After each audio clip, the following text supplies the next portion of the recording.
So I just recently finished Stonewielder by E.N.C. Esslemont, his third novel in the novels of the Malazan Empire.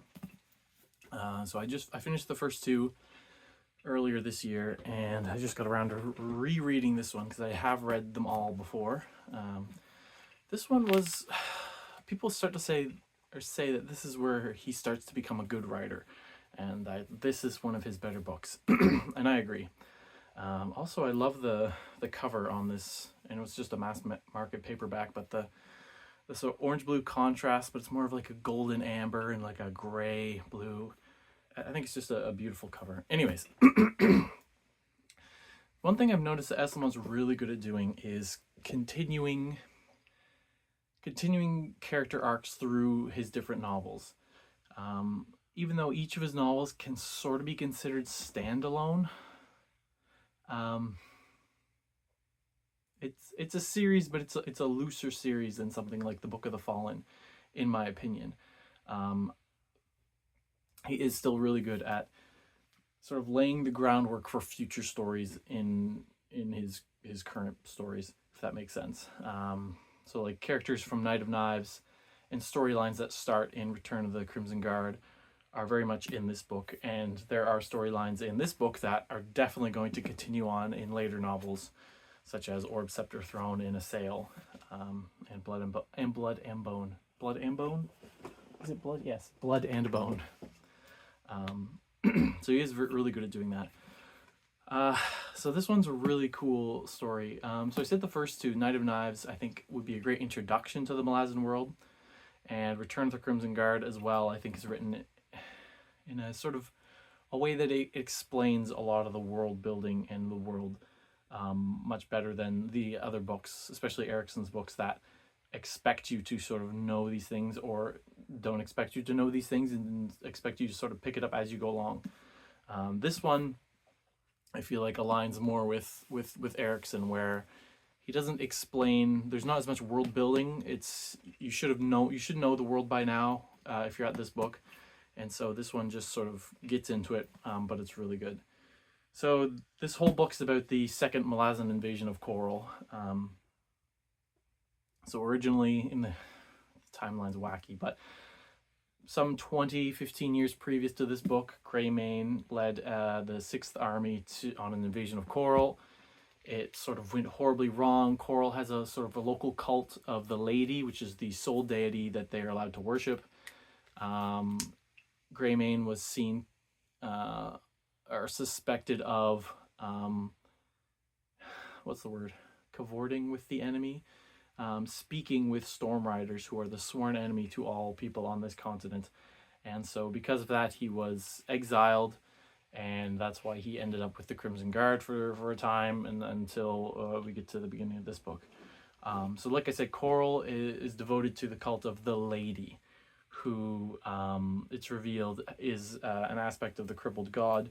So in the prologue to this book, we have the crippled god being called down to the world. And pieces of the crippled god smash into Korel, and that's why it's this unique sort of, not archipelago, but it's a subcontinent that's very much has lots of big craters and big circular mountain ranges and lakes or seas. Basically, it was a place where a lot of pieces of the crippled god had fallen, and specifically 3 of those pieces are there, which give rise to this sort of personification of the crippled god known as the Lady. And the Lady tasked the people of Korel with creating a storm wall, this massive wall to keep out the storm riders. And we don't find out till the end of the book that the storm riders' whole purpose is they want to destroy the crippled god, the pieces of the crippled god that are in Korel. And so this storm wall is built ostensibly to protect the people of Korel from the storm riders. However, it's the Lady, the crippled god, makes that people build the storm wall in order to protect the crippled god from the storm riders, not to protect the people. Anyway, so the storm riders are they're described in one line in this book as having features similar to the Teist, but I don't think there's any connection with the Teist. There might be, but I think that was just not a throwaway line, but just sort of to describe them. It's like, oh, they're similar. They look similar to the Teist, to someone who doesn't. I think I can't remember which character says that actually. Anyways, but the Storm Riders are these sort of, they're ice aspected and also ocean aspected, but they're aliens, so they're not of this world, much like the crippled god. And it's sort of maybe perhaps suggested that they were brought to this world at the same time as the crippled god, and that's why there's this connection between the two, and that's why they want to destroy the crippled god, either out of retribution for hauling them with him when he was brought down, or I don't know why. But anyways, the Storm Riders are a mystery, and even after this book, which is very much focused on them, there's still a mystery. But anyways, where was I? So yeah, so there's this wall that's the Storm Guard man, and they protect the people of Korel against the Storm Riders who assault. And the Storm Riders exist in this sea that's between Malaz Island and Korel. So once the sort of the 6th Army and the Malazan expedition in Korel failed, they haven't been able to get back because of the Storm Riders, but also because Mare is the seafaring nation that exists on this continent, and they have repulsed any sort of invasion. And they, in fact, nearly wiped out the first expedition, and it was a real mess, the first expedition to Korel, and only those few that survived managed to sort of make a beachhead, and they never ended up conquering the whole of the island. The Malazans ended up just sort of breaking ties, the 6th Army breaking ties with the homeland, and sort of setting themselves up as rulers themselves. So one of the kingdoms in Korel is ruled by remnants of the Malazan 6th Army, and they are sort of one of the antagonists in this story. And so the main story revolves around Emperor Malazan the Merciful, which, wow, recruiting against his will Greymane, and also Kyle, because Kyle's sticking with Greymane after Return of the Crimson Guard. Recruiting them, as well as Rilish Jalkath is the other one that we remember from the previous novels. Recruiting them because Rilish Jalkath was also a member of the first expedition to Korel, who managed to survive and escape. Recruiting them to lead a second invasion of Korel.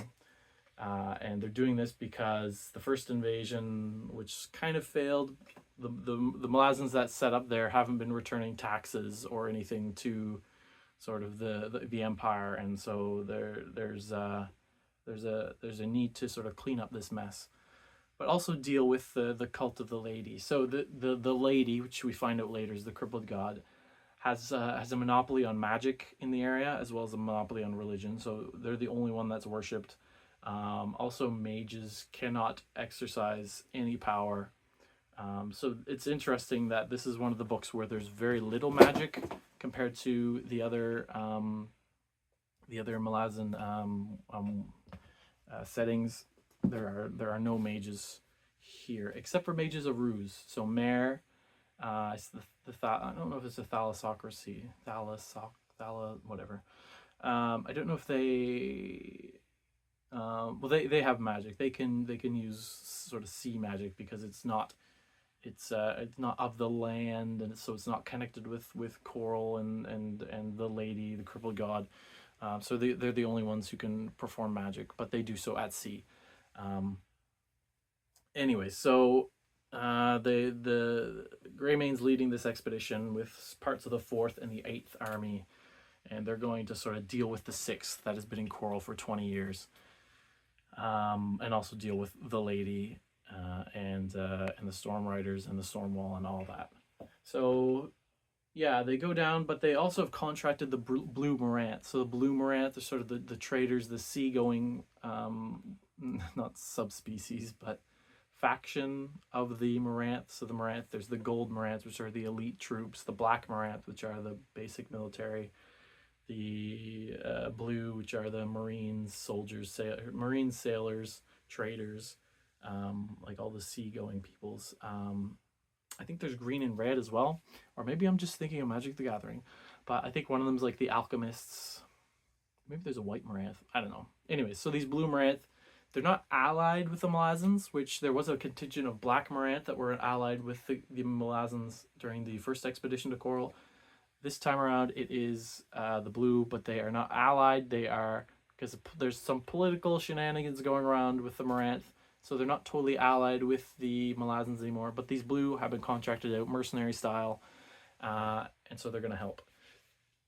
And using the power of basically Greek fire, Moranth alchemies on their boats, they managed to break the Mare blockade and secure a landing for the second expeditionary force. And so they land, and just through factional infighting, the black Moranths and some other people were abandoned, and a whole bunch of complicated stuff happens. But basically, the second Malazan expedition manages to secure a foothold in Rule, and the entire 6th that had been there flee to Korel. Their plan is, hey, we'll help the Storm Guard out, because their Storm Guard on the wall in Korel are struggling, and that way, when the sort of Storm Rider season's over, we'll have the Storm Guard, the most elite troops in the whole subcontinent, help us get our Kingdom of Rule back and push these new Malazans out. And so that's the plan. However, the Malazans, the second Malazan expedition, after they've taken over Korel, they push ahead. If they've taken over Rule, they push ahead to Korel, and there's sort of a D-Day style fight, and it's really rough. But they have a high mage, Devileth, which I believe is one of the mages that was in the in Seven Cities in the Otateral mines. In the Return of the Crimson Guard, that Blues and Lazar, was it, or Blues and Fingers managed to get out. A number of those mages, so Yathengar, Sue, the Wiccan leader, she actually makes an appearance in this briefly. But anyways, Devilath, who is a mage of Rus, a Mary's mage, but is sort of a traitor. She's on the side of the Malazans because she's very much against the lady and wants to see Korel free of the lady's influence.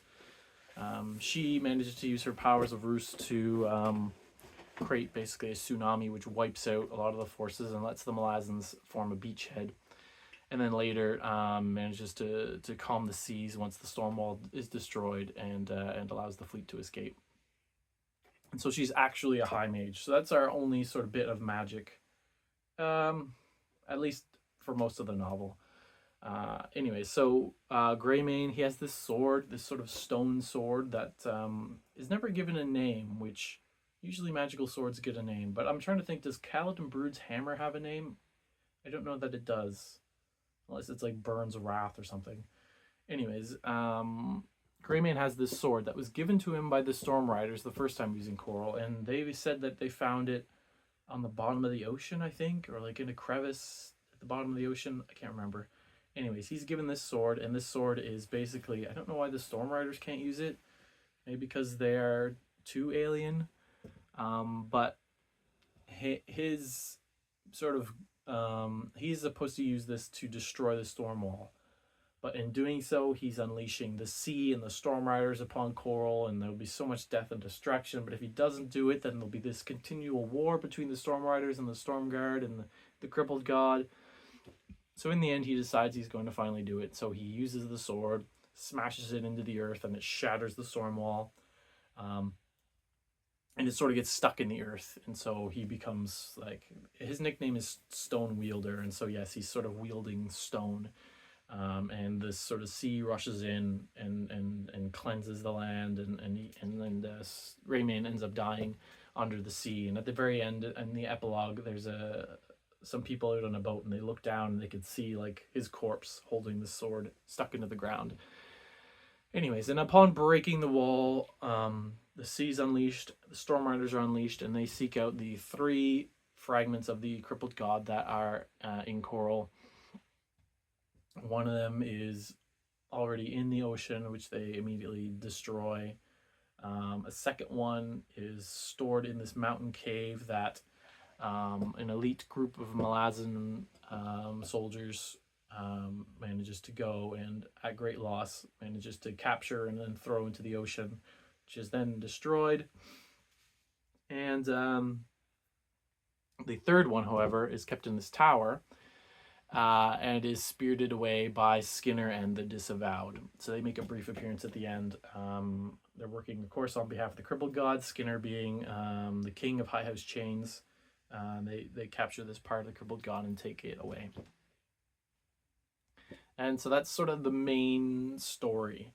There's also the secondary story of Iron Bars and Korel, who at the end of these poor guys, they were first were on Letharas. First time we see them is on Letharas in I think it's Reaper's Gale. I think maybe Midnight Tides, might have been Midnight Tides, or even the Bone Hunter. No, might be Midnight Tides.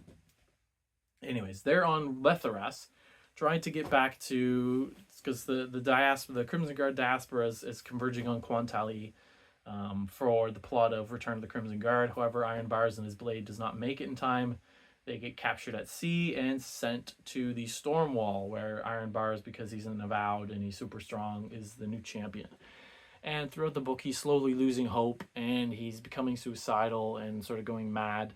And Korel is there to keep sort of encouraging him, and they bring out Korel every time they need Iron Bars to cooperate. And but word gets out that there's an avowed as champion of the wall, and this word gets out to the Crimson Guard, who sends Shell, Blues, Lazar, and Fingers, which is like quite a crew, to go rescue him. And they crawl from Stratum across the ice wastes, and we meet some Jek, which you gotta love some Jek. And anyways, they get into Korel.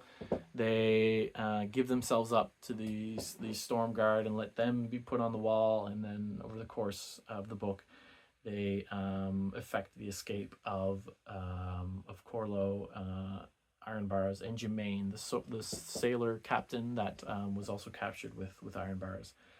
And so they're not allowed to use. They can't. Or they're not allowed. They can't use their magic for a time, but when they're doing the rescue is when the storm wall is being destroyed and all these events are happening. And so the lady, the crippled god, is very distracted, and so they are able to use their magic for a time. And they have to fight one of these mages, which I didn't even talk about this mage, Usu?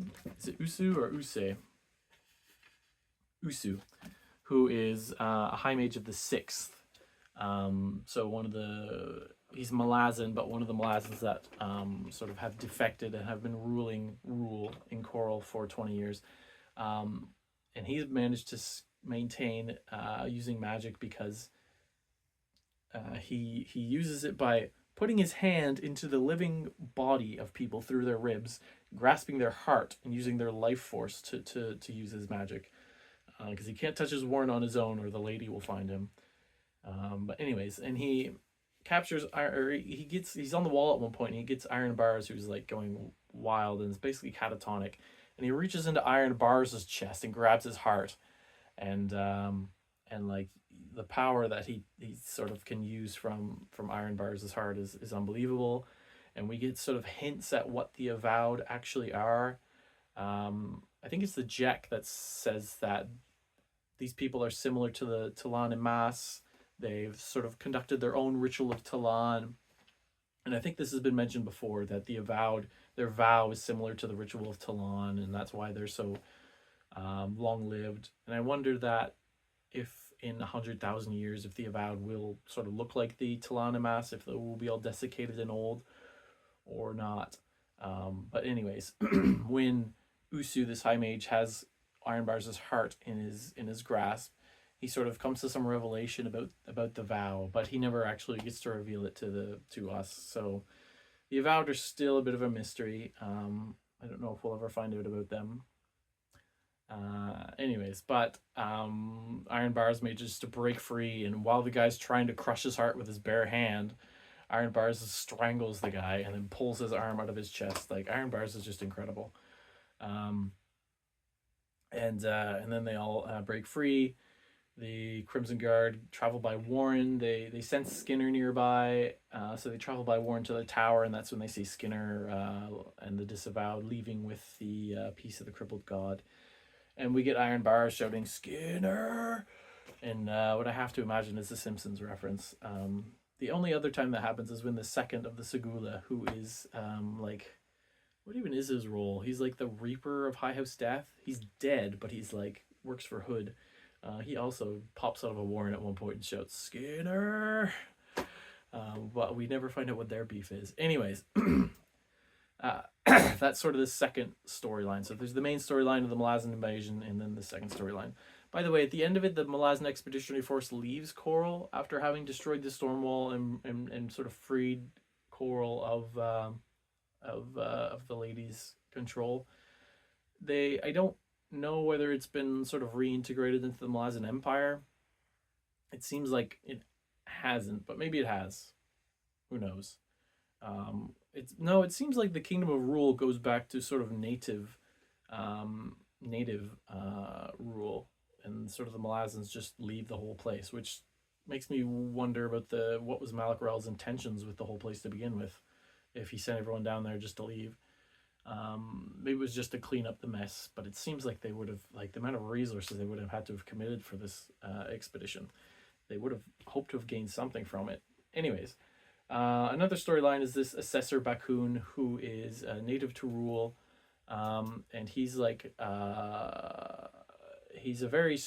he could be a very powerful man, but he does not take bribes. He's very honest and very straightforward, and he's like the only honest person on the whole continent. And he's investigating these murders, which he's got a whole big map with all these pins in it where the bodies are found, and the only place they're not found is near the sort of cloister of the lady. And it's sort of, I don't know if it's explicitly stated, but it's suggested that the sort of the cult of the lady is offering blood sacrifices to the lady, and all these corpses are sort of dumped everywhere but near the cloister so that they're not suspected. But anyways, his storyline's not really consequential at all. He gets captured and held by the Rulian forces because he won't become corrupt, basically.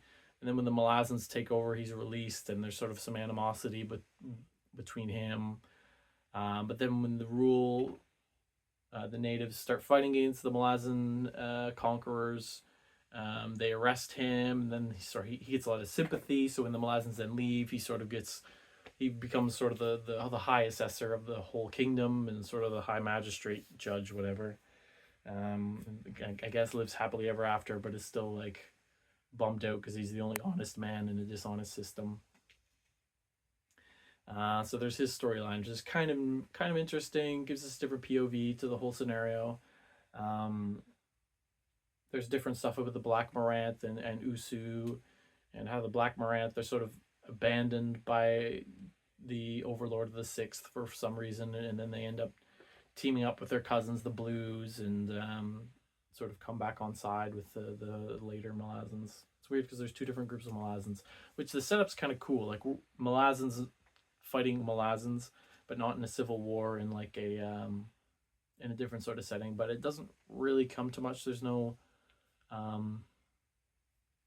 sort of shared tactics or anything that big. I mean, there's sort of one battle that's like that beachhead battle that the High Mage does a lot for. Anyways, there's also two other storylines in this which I find very, very strange and confusing. One is a continuation from a previous book, and one that will, I hope, conclude or carry on in a later book. Again, my memory's not that great, even though I have read the later books. But another one is very much on this continent, and an enclosed story that only takes place in this book, but has no real connection to the other storylines in the book. Like, usually we start out with a bunch of POVs all over the place, and then they converge at the end, which seems to be the case, but this one, it never does converge.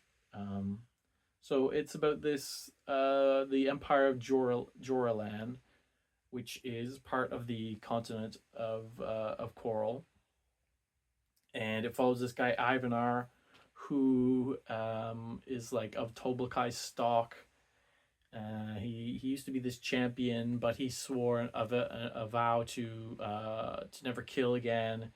And he should have been the champion of the Stormwall, but he decided to go and become a farmer. And then this priestess comes, and she's sort of preaching this polytheistic religion. And I'm not sure if she's a Malazan, but she's like of the cult of December, and she's trying to push this polytheism against the lady. And so he gets caught up. They try to arrest him because he won't sort of fight for the lady or something, and then he gets caught up in this sort of peasant revolt of all these people who are revolting against the monotheistic religion of the lady. And there are a number of figures, including it's led by this guy Benneth, who is a mage, but because of the lady, he hasn't been able to sort of practice his magery. But for whatever reason, that this year he can sort of sense that the second Malazan invasion is coming and times are changing. So this is the time to sort of have a rebellion and a revolt and a reformation. So he sort of forms this army of the Reformation, which is all these peasants. And one of the leaders of this is this woman named Martel, who is also called the Black Queen. It's revealed that she's a Malazan, and it's sort of hinted that she is this woman whose name I can't remember, but I think starts with a J, who was one of Greymane's like top lieutenants and was one of the best. And then when Greymane was sort of discredited and exiled, she fled the Sixth, and eventually found this guy Benneth who put her in charge of his army. And so it's a bunch of peasants marching on not the capital, but this big city in Joralan, and constantly being sort of followed and harassed by the nobility, the aristocracy of this land, who favors heavy cavalry, and they're just a bunch of sort of peasants with short bows. But because they have this ex-Malazan who has Malazan tactics and is a genius, they managed to actually win through, and through a series of really cool battles, they actually managed to win through. And then because of some fomenting rebellion within the city itself, people of the city sort of rise up and come out and meet the army that's coming, and they quash the aristocrats in the middle and basically win the day. And then Ivanar goes off to he's sort of their leader at this point, because Benneth dies, Martel dies, so Ivanar's the leader at this point. And he then goes back to found a monastery and just to become a gardener. And I found that storyline, it was good and compelling and very interesting, but it was strange in its placement in this story. It had no direct connection with the rest of the story, other than the lady is about to fall, and the Malazan invasion, which doesn't even touch Joralan, is affecting this sort of the geopolitics of the subcontinent, and thus now is the time for these people to rise up. So I guess it was just sort of a different perspective on a different place in Korel that we wouldn't otherwise get to see, but it was strange how it had no real connection that I can think of to the rest of the story. I don't know. So that was an interesting one. Then the final storyline, which is one that didn't have any real conclusions. It's one that will carry through, I assume. Was neat because it was sort of our, but again, it had no connection to the rest of the story. So it follows Kiska. Kiska is the girl from Night of Knives, the first book, who eventually becomes a claw, and then a bodyguard to Taishren, and a mage in her own right. So after the Battle of the Plains in Return of the Crimson Guard, Yathengar, the sort of one of the Seven City high priests who was trapped in the Otadal mines, he escapes. He creates this great big magical whirl thing that's going to consume all of Kwantali. So Taishren pits himself against it and manages to contain it, but it sucks in Taishren and takes Taishren away. And so Kiska's distraught as her bodyguard. She let Taishren down. She needs to find Taishren. So she's back on Malaz Isle. She's going to go to the Dead House to sort of see if she can make a deal with the person there. But her aunt Agela, who's this sort of witch/mage, grabs her and is like, "What are you doing? Come on, we'll figure something out." And Agela contacts the Queen of Dreams, her patroness, matron. And the Queen of Dreams sets Kiska on a mission to find Taishren, and gives her this man Javal. Says, "Here's this man Javal. His weapons are morning stars." That's strange. Anyways, you should go off with him and try and find Taishren. And then, like, I don't know if it's because I read the book before, but I'm immediately like, oh, it's Leomin of the Flails, which I don't know what. Like, I guess he's the only guy in the whole universe who uses flails. Anyways. So Kiska and Javal are traversing Shadow. Why are they in Shadow? I don't know, but they're traversing Shadow, trying to get to this, trying to find Taishren. They come across this Shadow priest named Warren, who, surprise, surprise, turns out to be Shadow Throne in disguise. And the three of them traverse through Shadow, through Korel to Emerlin, and eventually come to the Whirl, this sort of great all-consuming void thing that borders on the void and chaos, because chaos and the void are two different things. Anyways, and when they come to it, encroached and pitted against it is an entire army of Tysliosin, and they're there because they're like, this world is also encroaching on Korel Thierlin. Is that what it's called? I can't remember. They're the Light Realm. So they're there as well. And just kind of weird, because even Kiska's like, what? It's a giant magical anomaly that's like a black hole. Like, what's an army gonna do? But they're like, there's an insane mage. There's a personality. There's a presence behind this whole thing. It's some insane mage that's super powerful, and we need to fight against it. So the whole time you're thinking, oh, it's Taishren. Like this, the whole point is them to Taishren.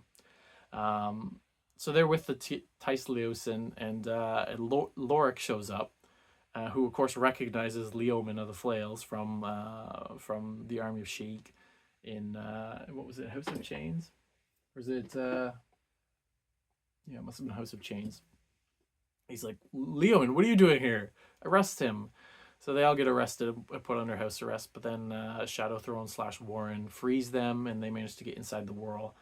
And inside the Whirl, they meet the mage presence behind the whole thing, and it's not Taishren, it's Yathengar, the Seven Cities Faladin, who created this whole thing and fought against Taishren. And Leomin, like, sort of is like, whoa, I'm a Seven Cities native and champion, and like Yathengar recognizes him, and Leomin sort of fakes paying respects to this Faladin, and says, Yathengar, there's an army of Tysliosin out there. You have to defeat them. So Yathengar goes off to fight the Tysliosin. It apparently fails off screen. It says that, and in the epilogue, that the Tysliosin are returning from the Whirl, and they're sort of battered but victorious. So I guess they have destroyed Yathengar and have destroyed the Whirl. And also, Leomin and Kiska have passed through the Whirl and are now on what is called the Shores of Creation. They haven't found Taishren. There's no sign of Taishren. But Leomin's super happy. He's like, I've been running my whole life. I've got so many enemies. But he's like, for the first time, I'm finally free of them. Like, I can just relax now. And Kiska's like, grr, but I gotta find Taishren.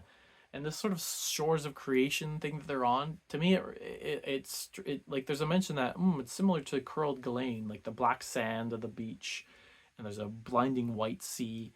To me, it's reminiscent of, I think it's Tull the Hounds, the Sheik on the shore in Curled Ghislaine, fighting against the wall of light, which borders on Korel Thierlin, whatever, the Light Realm.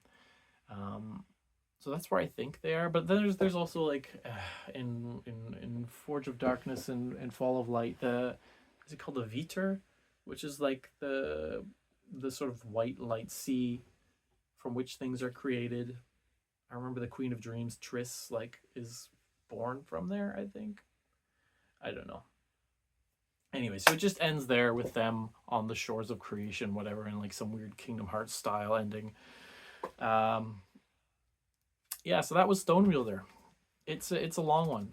It's a very, very, very long one. It's like 900 pages in mass market paperback. But it's really good. I think it is really good. Like I said, it's got some weird things to it, but it's neat to sort of see an almost magicless invasion. And I do think it is Esslemont's best so far. We'll see what the other three are when I get to them: Assail, Blood and Bone, and Orb Scepter Throne. I remember really liking Orb Scepter Throne, but I think that was just because of the subject matter and the Segula. Yeah, I'm looking forward to reading those, but I got some other books to read in the meantime. So that was Stonewielder.